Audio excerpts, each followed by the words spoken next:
Philadelphia is forced to pay a hefty settlement to a mother whose toddler was exploited for a PR stunt by the police union. So before I get to what that settlement amounts to, let me give you some context. So last year, the Fraternal Order of Police, the largest police union, decided to pull this PR stunt where they posted an image of a cop basically embracing a little toddler, a black toddler, right? So this was posted, I believe it was on Facebook, and there we go. The post read, let's keep the picture up, but I do want to read what the caption reads there.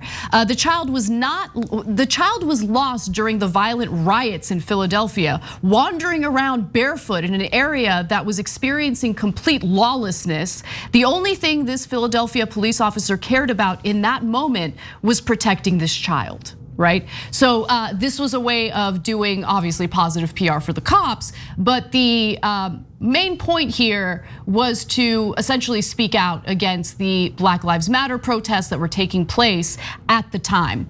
Now, it turns out that the post was, and I know, I'm shocked, I'm sure you'll be shocked to believe, was grossly misrepresenting what happened that day. The toddler was actually taken away from his mother as she was being beaten by the cops. The police union used her child's picture in this misleading Facebook post to essentially gain sympathy at a time when cops were being protested in these mass movements across the country. Now, again, the child was not lost.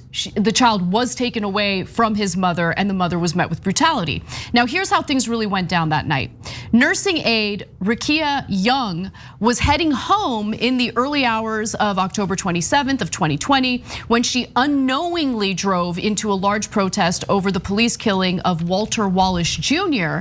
She tried to make a 3-point turn to get away from the tense scene when officers smashed out her windows with their batons, and that's according to her attorneys. Young was then handcuffed and separated from her teenage nephew and 2-year-old son for several hours, and no one was ever charged or cited, according to the woman's lawyer. The hearing impaired toddler lost his hearing aids during this incident, right? Now, the police department eventually took down that insanely misleading image, and they cited conflicting account of circumstances for why they did that. But the compensation and action against the cops came later, and that's where I want to get into the details of this settlement. So, Cenk, do you want to jump in before I do that? So sometimes we run stories where cops do positive things, and why? We're against all cops, we're in favor of all cops? No, it depends, doesn't it? And do we want the cops to do the right thing? Yeah, and then in which case we would support them wholeheartedly. Why? Because we want our communities to be protected. But they often lie, very, very, very often. So when people say, why don't you trust the cops? I mean, look at the lies just in that one picture.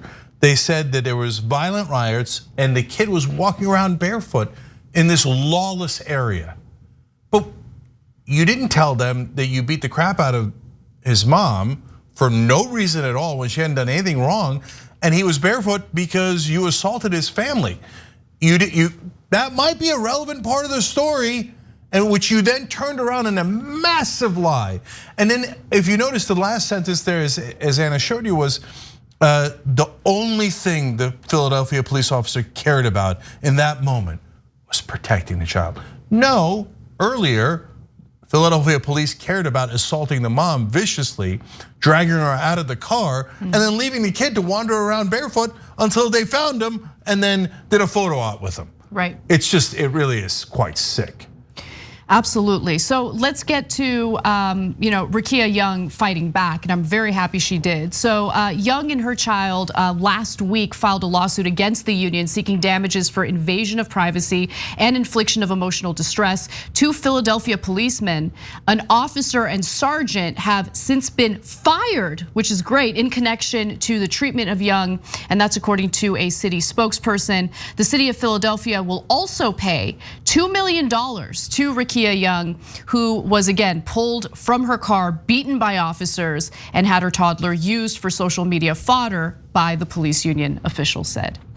So that's obviously a positive update, but we actually don't fall for these like PR stunts by cops. I'm usually a lot more skeptical, and I remember at the time when this photo was going viral, we covered it the way it needed to be covered. We didn't just because especially that police union has gone out of its way to cover up or make excuses for the worst brutality that we've experienced in reporting these types of stories, right? I mean, cases of unarmed people getting shot in the back as they're running away from the cops, like those kinds of situations. And so for them to put out an image like that, you should just be a little skeptical. Don't take it at face value and wait for some more details about the incident in question. Yeah, absolutely. There's been other cases where cops played basketball with folks in the community. They diffused the situation. We're happy to give credit where it's deserved, but unfortunately, it hasn't been deserved a lot recently. And the one thing you should know, and I'm being honest with you guys, if you are on a jury, what the media used to tell you is the cops are saints. You should always believe what they say. We've now seen in literally hundreds of prominent cases, let alone the ones you never see, where they lie with wanton disregard for the truth. They will protect themselves and they will beat people up, and they act like a gang. So if I see a cop on the stand, I'm not saying I would automatically disbelieve them. Of course not. I have an open mind and I'd want to see the facts of the situation, the context, but I'm a lot less likely to believe them because they're notorious liars. Thanks for watching the Young Turks. Really appreciate it. Another way to show support is through YouTube memberships. You'll get to interact with us more. There's live chat emojis, badges. You've got emojis of me, Anna, John, JR. So those are super fun. But you also get playback of our exclusive member-only shows and specials right after they air. So all of that, all you gotta do is click that join button right underneath the video. Thank you.